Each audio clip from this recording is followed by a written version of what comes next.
concepts of symmetric key ciphers, types of cryptanalysis attacks, traditional ciphers, that is substitution ciphers and transposition ciphers. Learning objectives. After attending this session, you shall be able to explain the meaning of the terms and the concepts of secret key cryptography and public key cryptography. Explain different types of cryptanalysis attacks. Describe the two categories of traditional ciphers, substitution and transposition ciphers. First, we shall discuss on basics of cryptography, traditional symmetric key ciphers. Cryptography is a science of disguising messages so that only the intended recipient can decipher the received message. So in communication, when we try to send a message, there is a sender and there is a receiver. Now when sender is sending a message, it is moving through the communication media. At that time, the cryptanalyst or the hacker may try to grab that particular message and try to use it in unethical and unlawful way.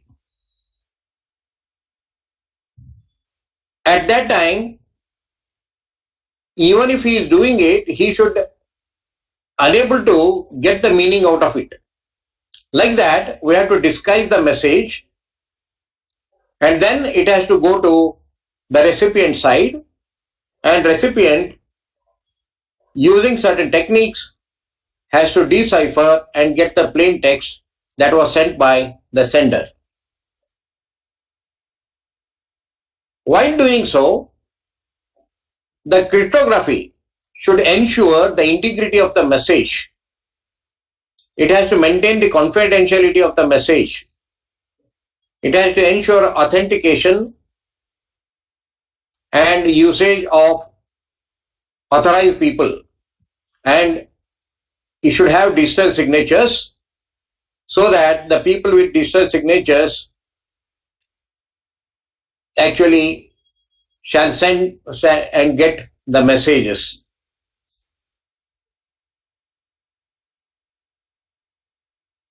The original message so sent by the sender is called as plain text, and disguised version is called ciphertext, and the plain text and ciphertext are often binary strings of the same length. There are two types of cryptography that we use to ensure that the message is disguised from the attackers. The first one is called as secret key cryptography. Second one is called public key cryptography. In secret key cryptography, there is a secret key which is known to the sender and the receiver. Both of them will be using the same key, and this key is shared between the sender and the receiver. When the sender is sending the message which is in plain text will be converted into ciphertext along with the key that will be sent. The recipient side, the person will be using the shared key and unlock the message and get the information. In public key cryptography, we will be having two keys. One is called public key and second one is called private key.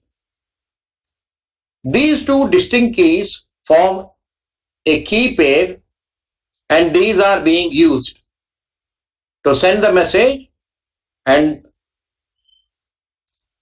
ciphertext and recovering or decrypting the receiver side to get the original message. The public key, a user uses a public key to encrypt a message to that user. It is intended to be known to the outside world. There is some message which is taking place or moving from one person to another person. Like that, one can notice it. But one cannot understand what is inside.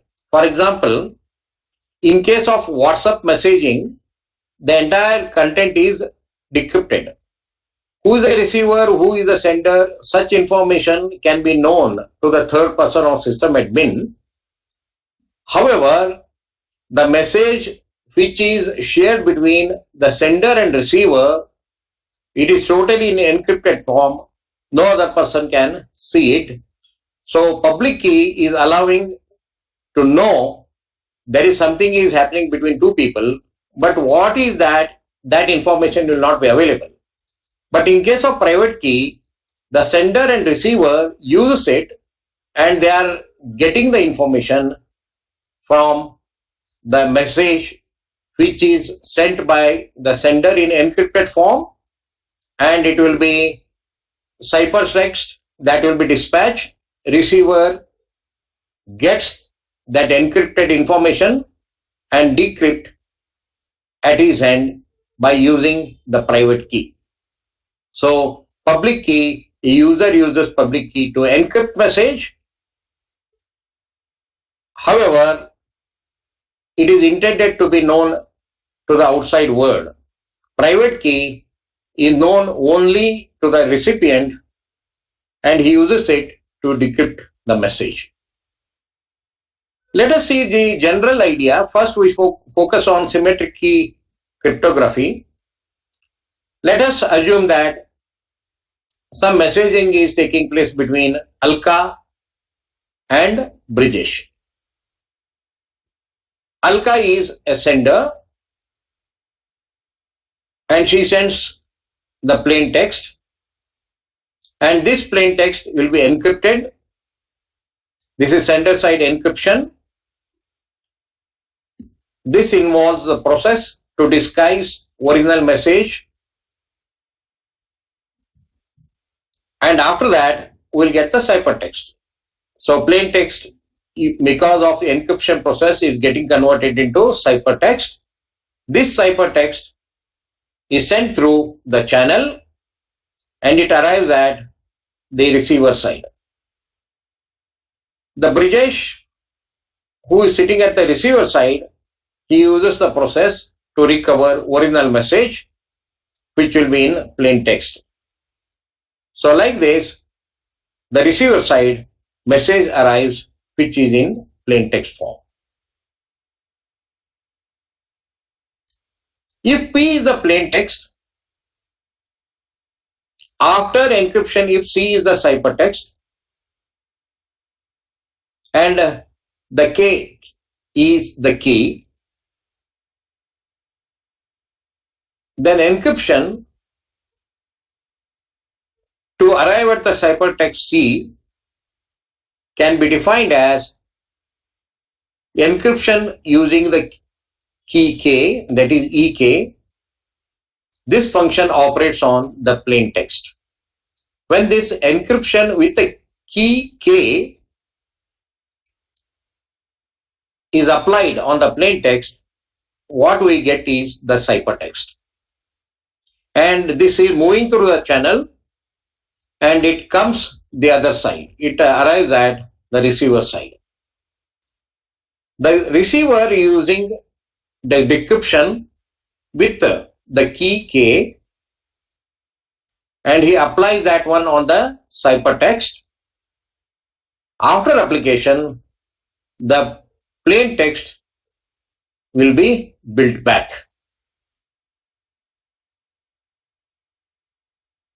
In case of the entire messaging, you should be very careful about the usage of the K. This is going to play a very crucial role. and you will be seeing it as we proceed to discuss. At the end, dk and ek function on x message shall be equal to the message that we are going to recover, that is x is a plain text, ek and decryption using the key k on the plain text x. So decryption and encryption, if they are giving out the same message, then the message is not distorted when it is traveling from receiver side and end side. This integrity check shall be done. We assume that the bridges creates the plain text P1 after decryption, and this will be compared with the plain text that is being sent by Alka after the encryption. The ciphertext will be there and then it will be sent. The message which was sent by Alka, the message that was received at the bridges end P1, both are compared.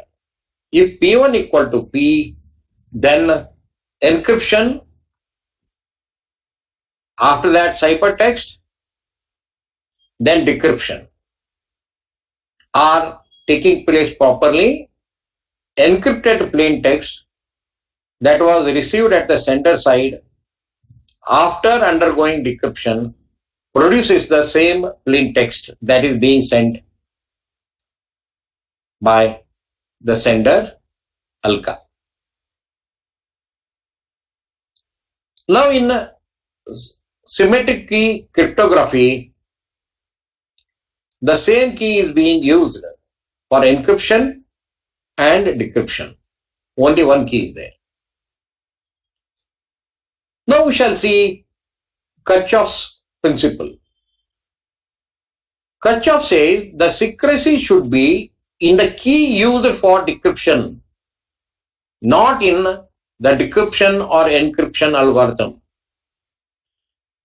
Means the key is going to make the magic, and that is going to play a very crucial role in maintaining the secrecy.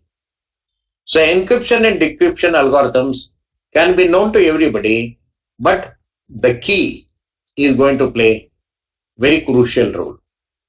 Based on Kerckhoff's principle, one should always assume that the adversary, that is someone, knows the encryption or decryption algorithm, can be assumed. But even somebody knowing encryption and decryption algorithm, the key is ensuring that the resistance of the cipher is being provided so that attacker cannot fulfill the need of getting the message. The secrecy of the key is going to maintain that. Hence, resistance of the cipher to attack must be based only on secrecy of the key. So we have to give a lot of importance for this particular key. Security in messaging at a very high level, the message and its contents are secure if a cryptanalyst, a person with expertise in cipher, is unable to obtain the corresponding plain text from a given ciphertext and deduce the secret key or the private key. Means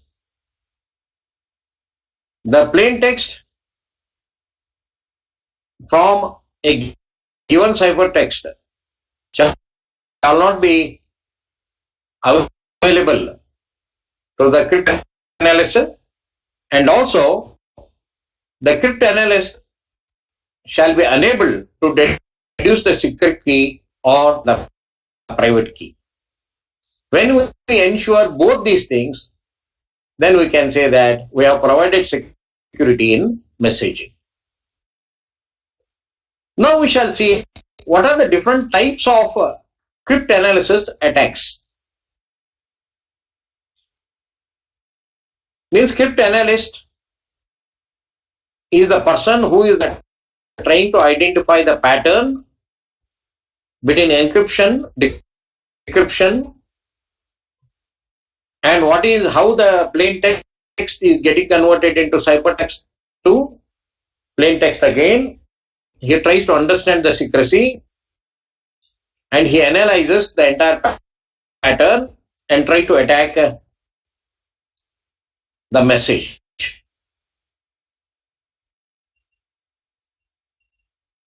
There are basically 4 types of cryptanalysis attacks that are taking place in symmetric cryptography. One is ciphertext-only. Second one is by making known plain text. Third one is chosen-plaintext. Fourth one is chosen-ciphertext. In ciphertext-only attack, the Alka, the sender, is sending the ciphertext to Brijesh, who is the receiver. But in between, the cryptanalyst or attacker is trying to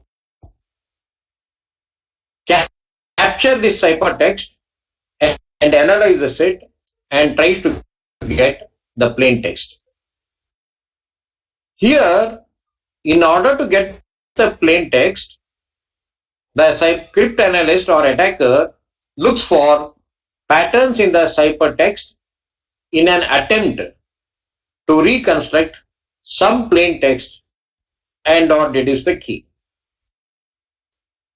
The patterns, it is a trial and error method the attacker uses, or brute force method, where what are the frequently used words, what are the 2 letters which are being used, which are not used, what are the 3 letters used in combination very frequently. Such patterns he will be looking at it and look at the entire ciphertext and trying to make sense of it. Second thing is known plain text attack. Here the cryptanalyst looks for all or part of some plain text blocks that are predictable or may be guessed. Means there will be a pattern. For example, when anybody writes English, oh okay, this is written by so and so, like that we assume, because there is some pattern in anybody's writing. In the same way, whenever message is going from one person to another person, the particular person is using, the sender is using a specific pattern whenever he wants to send the plain text. The cryptanalyst or attacker, he is trying to look at part of some plain text box that are predictable or may be guessed. By making use of the predictable or guesses, he builds a repertoire of corresponding plain text and ciphertext pairs with the intention of deducing the key.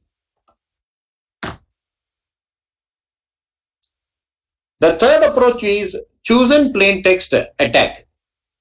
Intelligent cryptanalyst carefully chooses pieces of plain text and induce the sender to encrypt such a text. Means he picks some part of the plain text by luring the messages and other things. He attacks the sender and using these pieces of plain text, the inducer sender, without the knowledge, sends a message. And this particular text, which has been induced by the cryptanalysis analyst, is being used during encryption, and message is being sent after encryption. This ciphertext, which is moving across the communication channel, you'll be having that piece of plain text and corresponding encrypted part in the cipher. The cryptanalyst looks at it, and based on that particular thing, what letter is being used by the sender. Whenever it is being converted, A might have been converted into some other letter, B might have been converted to some other letter. So the plain text which has been introduced by cryptanalyst, for example, if I am putting ABC, if I am using K as equal to 3, so the A is getting replaced by the third letter of it, after it. For example, A is getting replaced by D. That is B, C, D, 3 letters. So the fourth letter is being used to replace A. Like that, B is getting replaced by E, C is getting replaced by F. So the plain text which has been passed by the cryptanalyst is getting converted into, let us assume that ABC word is getting converted into DF. Now, in the ciphertext it is appearing. Cryptanalyst looks at it, oh, this particular person is using the K equal to 3. Means any letter is being replaced by the third letter after it. Like that he assumes and rebuilds entire text. In the chosen ciphertext, the intelligent cryptanalyst carefully chooses the pieces of ciphertext. Small piece he picks up at the receiver end and uses the cryptanalyst to build the corresponding ciphertext to understand the plain text. This is happening at the receiver side. Like this, the 4 types of attacks will be carried out by cryptanalyst after analyzing the ciphertext. Now we shall look at certain traditional ciphers. Traditional ciphers are broadly classified into substitution ciphers and transposition ciphers. Under substitution ciphers, we have got monoalphabetic and polyalphabetic. A substitution cipher replaces one symbol with another. Substitution ciphers can be categorized as monoalphabetic ciphers and polyalphabetic ciphers. Now we shall see monoalphabetic substitution. In monoalphabetic substitution, the relationship between a symbol in the plain text to a symbol in the cipher is always 1-to-1. Means for every symbol in the plain text, there will be corresponding straight mapping of a letter in ciphertext. and which the alphabet shall be used, that will be decided by K. Each alphabet in text is replaced by the alphabet K positions away in the modulo 26 means. So here the message that we are sending will be in English. Because of that, there are 26 letters, and which alphabet after K position is being used. To decide on that, we are making use of modulo 26 operator. Let us see the example. A better solution is to create a mapping between each plain text character and the corresponding ciphertext character. For K to 3, the substitution that Alka and Brijesh can agree are shown in the table for each character. So plain text A, B, C, D up to Z. Now since K equal to 3, what is a letter 3 positions after A? If you look at it, it comes D. Means whenever A is appearing in the plain text, it is getting replaced by D in the ciphertext. When B is coming, we replace it by E. Means since K equal to 3, C, D, E.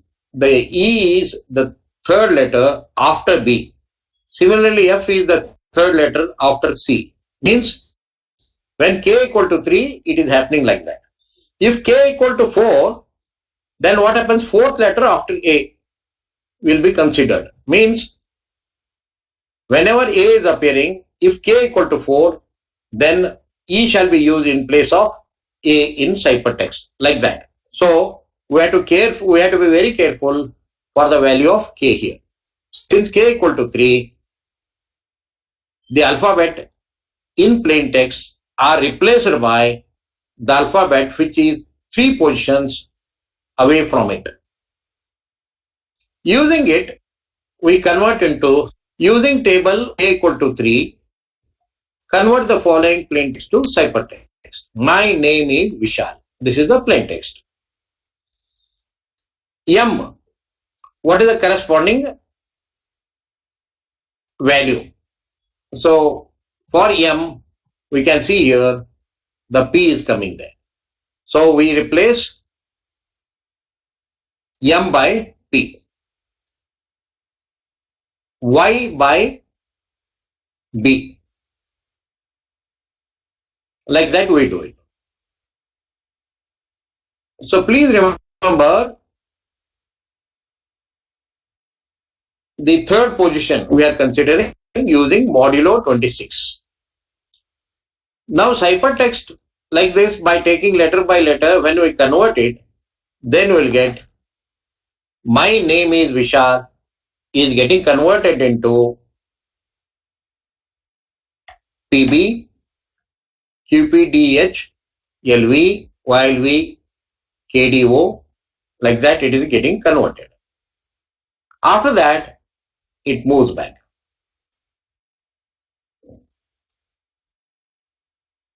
How we are going to attack this?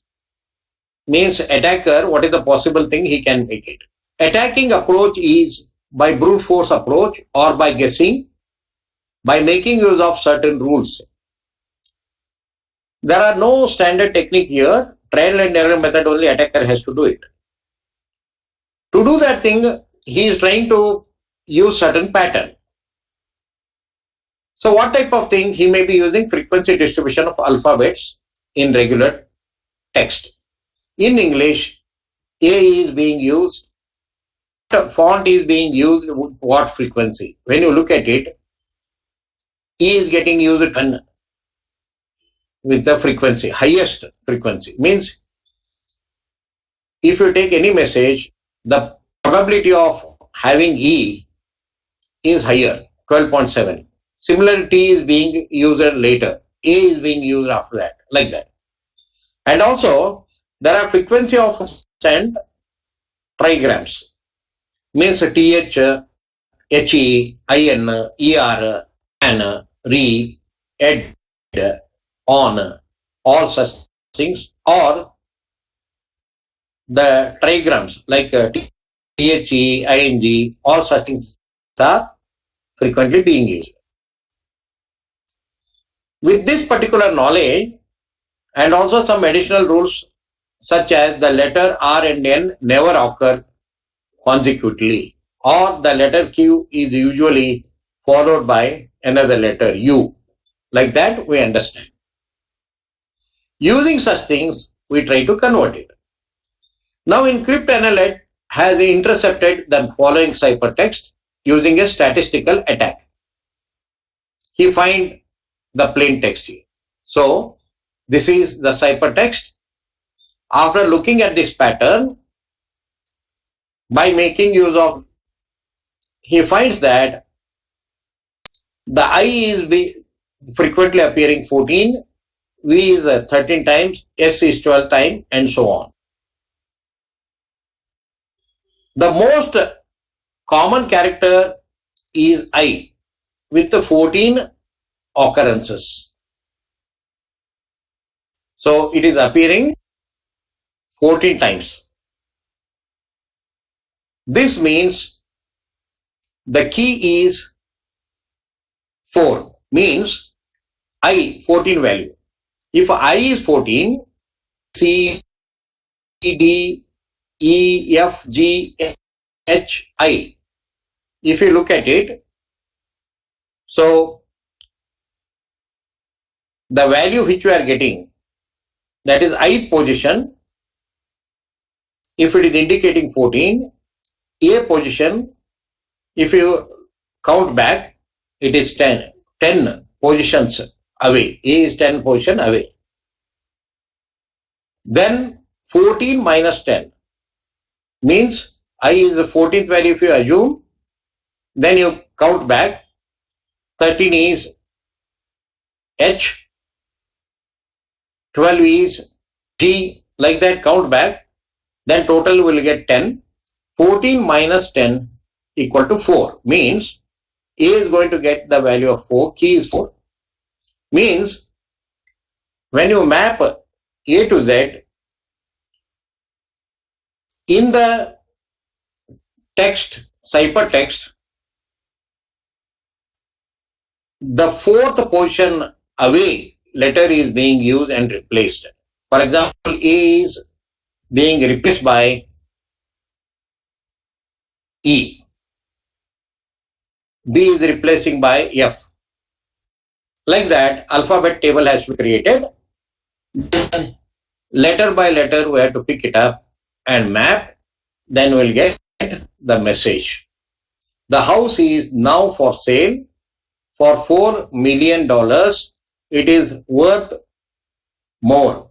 Hurry before the seller receives more offers. So like that, it is getting converted. So means encryption and decryption heavily depend on the key and its value. So the encryptor, that is sender and receiver, agree upon the key and unlock it, and the attacker or cryptanalyst is trying to identify what is that key, like that he will be working and tries to make the guesses using certain patterns to identify the key. This is called Caesar cipher. With this, we shall stop today's class, and in next session we'll be covering the polyalphabetic ciphers.